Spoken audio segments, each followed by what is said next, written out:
Yeah, we've heard people talking about God shots, and I could give you a little history on where that comes from. Actually, there's a famous early coffee writer.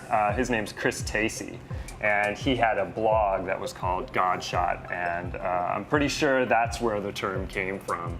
I don't know if he coined it or he's the one that really got it out there. But it was popularized. There's this idea that like there's all of these, like this crazy sort of swirl of variables, and you know, it's that one singular moment when everything lines up and you take a sip, and the skies open up, and your mind is blown.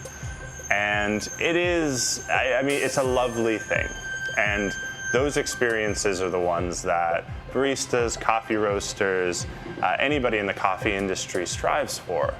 The reality is that I think most of the time the shots of espresso that I've had that blew my mind, if I were to go back and taste them again, would seem pretty quotidian. Absolutely. And I think this idea of God shot, and actually it's a good historical reference point for how back when the God shot term was coined, people didn't know how to think about these variables yet.